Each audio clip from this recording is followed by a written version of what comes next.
Subscribe कीजिए हमारे इस यूट्यूब चैनल स्टडी स्टार्स 27 को और लेटेस्ट वीडियो के लिए इस बेल आइकन को क्लिक करें। हेलो स्टूडेंट, मैं दीपेश के सरवानी आपको संविधान पढ़ा रहा हूँ। और संविधान के अंतर्गत आज हम लोग 3 टॉपिक देखने वाले हैं। पहला, महान्यायवादी। दूसरा, नियंत्रक एवं महालेखा परीक्षक। तीसरा, लोक अदालत। तो तीनों टॉपिक के बारे में हम लोग इस वीडियो में देखने वाले हैं। तो चलिए स्टार्ट करते हैं हम लोग। तो सबसे पहले हम लोग देखते हैं महान्यायवादी, जिसे अटॉर्नी जनरल भी कहा जाता है इंग्लिश में। महान्यायवादी जो आपके अटॉर्नी जनरल है, और इसके बारे में बताया गया है अनुच्छेद 76 में। जो आपके अटॉर्नी जनरल है उसकी जो नियुक्ति करते हैं वो राष्ट्रपति के द्वारा होता है। राष्ट्रपति अटॉर्नी जनरल की नियुक्ति करते हैं। अटॉर्नी जनरल के कार्यकाल की बात करें तो राष्ट्रपति के प्रसाद प्रयण तक इनका कार्यकाल रहता है। प्रसाद प्रयण कहने का मतलब राष्ट्रपति की सहमति रहने तक। तो जब तक राष्ट्रपति चाहते हैं कि महान्यायवादी अपने पद पर बने रहे, तब तक वो महान्यायवादी के रूप में कार्य करता है। इनकी योग्यता की बात करें, अगर महान्यायवादी की योग्यता की बात करें तो सर्वोच्च न्यायालय के न्यायाधीश होने की योग्यता होनी चाहिए। तो जो सर्वोच्च न्यायालय के न्यायाधीश की योग्यता होनी चाहिए, वही योग्यता होनी चाहिए महान्यायवादी की।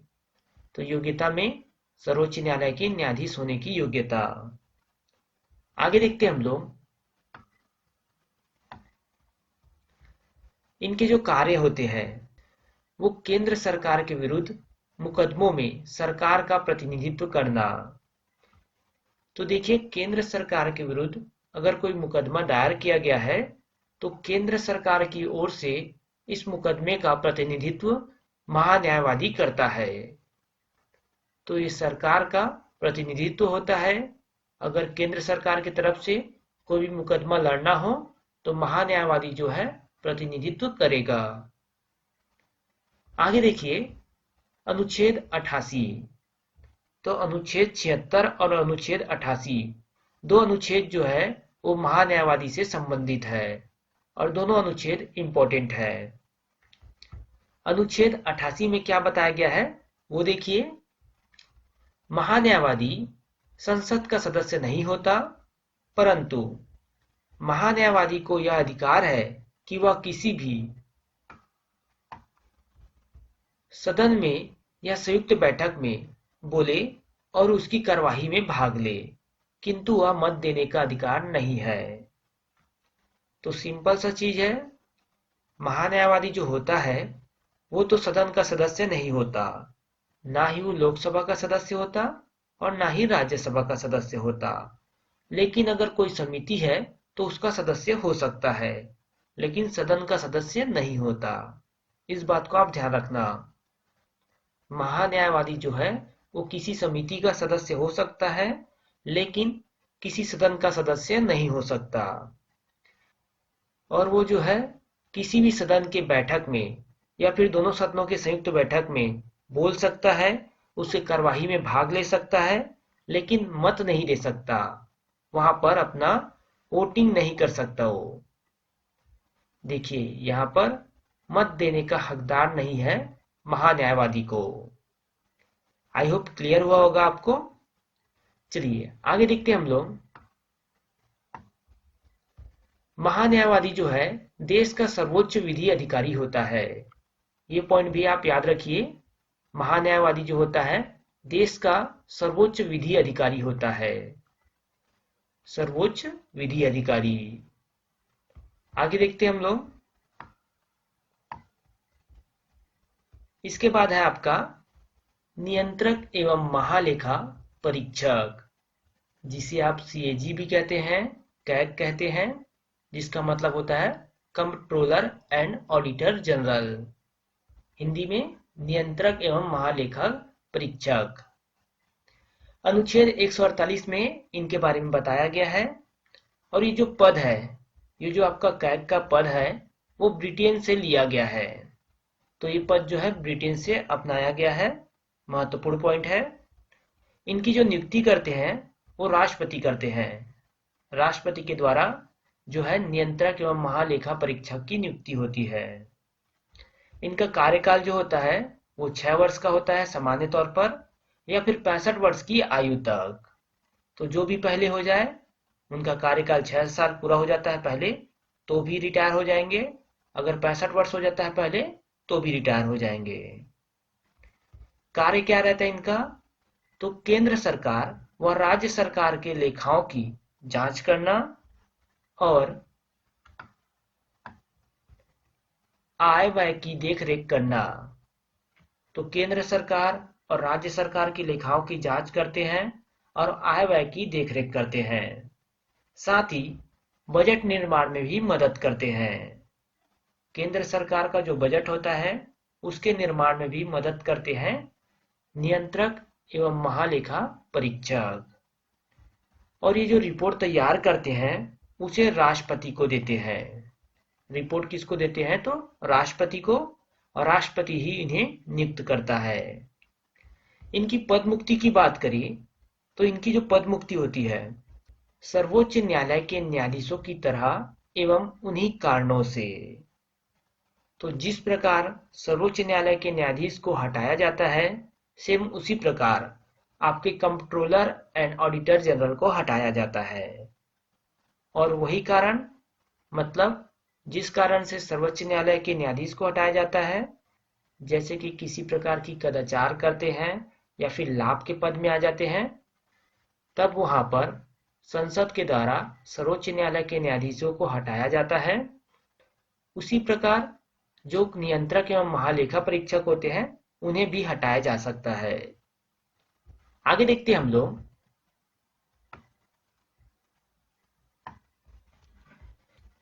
लोक अदालत। तो देखिए, लोक अदालत जो है आपके एग्जाम के दृष्टिकोण से इंपॉर्टेंट टॉपिक है। इससे भी एग्जाम में क्वेश्चन बन सकते हैं। साथ ही आपके नॉलेज के लिए भी लोक अदालत के बारे में जानना इंपॉर्टेंट है। चलिए देखते हैं हम लोग। भारत में लोक अदालत का प्रारंभ कराने का श्रेय न्यायाधीश पीएन भगवती को जाता है। तो न्यायाधीश पीएन भगवती के जरिए से भारत में लोक अदालत जो है प्रारंभ हुआ है। 1982 में लोक अदालत का सर्वप्रथम आयोजन गुजरात में किया गया था, लेकिन 2002 में लोक अदालत को स्थायी बना दिया गया। समझते हैं हम लोग लोक अदालत का अर्थ। लोक अदालत का अर्थ है लोगों का न्यायालय। यह गांधी जी की सिद्धांतों पर आधारित है। लोक अदालत का अर्थ होता है लोगों का न्यायालय, जो कि गांधी जी के सिद्धांतों पर आधारित है। यह एक ऐसा मंच है जहां विवादों को आपसी सहमति से निपटाया जाता है, जैसे कि दीवानी मामले हो गए, वैवाहिक विवाद हो गया, या फिर भूमि विवाद हो गया। तो इस प्रकार के मामलों को आपसी सहमति से निपटाया जाता है लोक अदालत में। तो समझ गए होंगे आप कि लोक अदालत में क्या किया जाता है। तो आपसी सहमति से जो विवाद रहता है उसका निपटारा किया जाता है। दीवानी मामले मतलब जो संपत्ति से संबंधित मामले होते हैं उसे कहा जाता है दीवानी मामले। आगे देखते हैं हम लोग। देखिए, इधर जो है मैं आपको सिंपल से पढ़ के समझा देता हूं, क्योंकि इसमें जो है आपको सिर्फ समझना है पढ़कर। लोक अदालत विवादों को निपटाने का वैकल्पिक साधन है। क्या है? वैकल्पिक साधन है लोक अदालत। लोक अदालत की बेंच जो है वो सभी स्तरों पर, जैसे कि सर्वोच्च न्यायालय का स्तर है, या उच्च न्यायालय के स्तर का केस है, या फिर जिला न्यायालय के स्तर के दो पक्षों के मध्य का विवाद है, उसे आपसी सहमति से निपटाने के लिए गठित की जाती है। तो किसी भी स्तर का केस रहे, उसको आपसी सहमति से निपटाने के लिए बनाया गया है लोक अदालत। आगे देखिए, प्रत्येक लोक अदालत में दो सुलहकार कार्य करते हैं। उनमें से एक कार्यरत अथवा सेवानिवृत्त न्यायाधीश अधिकारी होता है और अन्य सुलहकार अधिवक्ता अथवा चिकित्सक होता है। तो प्रत्येक लोक अदालत में 2 सुलहकार होते हैं। एक तो वो रहता है जो तो कार्यरत हो या फिर सेवानिवृत्त हो गया है, वो न्यायिक अधिकारी होता है। दूसरा अधिवक्ता या चिकित्सक होता है। तो 2 होते हैं सुलहकार। आगे देखते हैं हम लोग।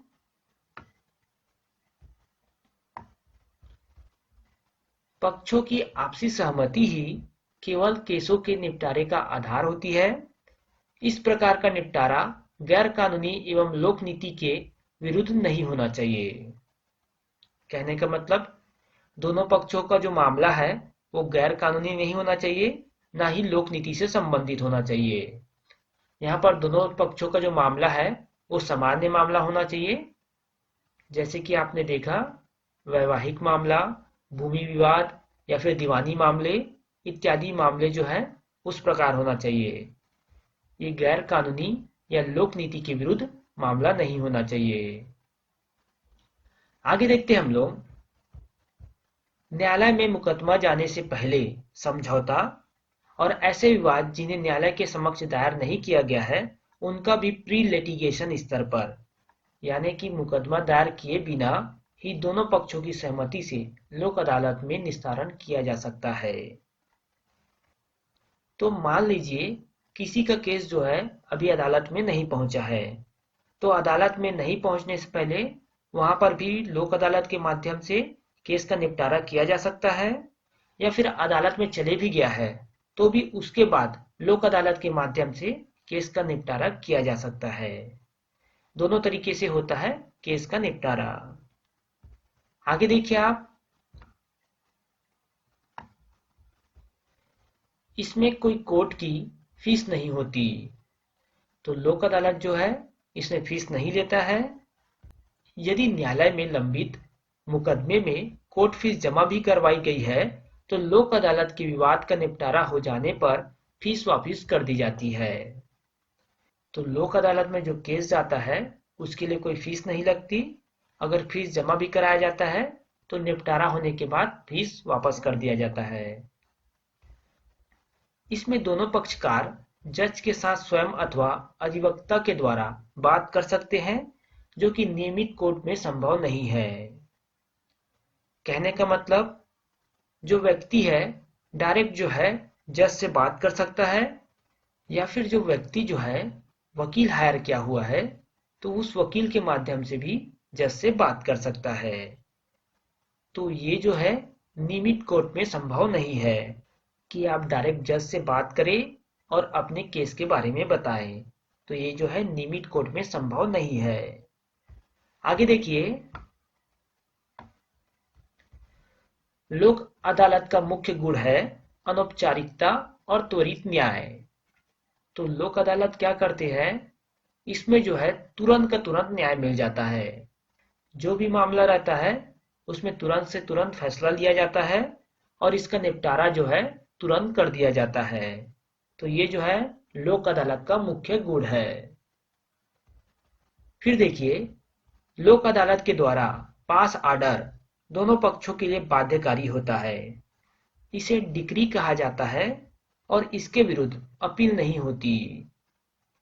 तो लोक अदालत में जो फैसला सुनाया जाता है वो दोनों पक्षों को मानना आवश्यक होता है और इसे क्या कहा जाता है, डिक्री कहा जाता है। महत्वपूर्ण पॉइंट है, डिक्री कहा जाता है इसे। और इसके विरुद्ध मतलब जो लोक अदालत ने फैसला लिया है उसके विरुद्ध अपील नहीं किया जा सकता। किसी अन्य न्यायालय में लोक अदालत के विरुद्ध अपील नहीं किया जा सकता। ये महत्वपूर्ण पॉइंट है। तो जितने भी पॉइंट बताए गए हैं आपको लोक अदालत से संबंधित सारे महत्वपूर्ण पॉइंट है। आपके एग्जाम में से डायरेक्ट क्वेश्चन पूछे जा सकते हैं, इसलिए आप इसको 2 से 3 बार पढ़िएगा, आपको पूरी तरह से अच्छे से याद हो जाएगा। बाकी हम लोग आगे वीडियो में देखेंगे।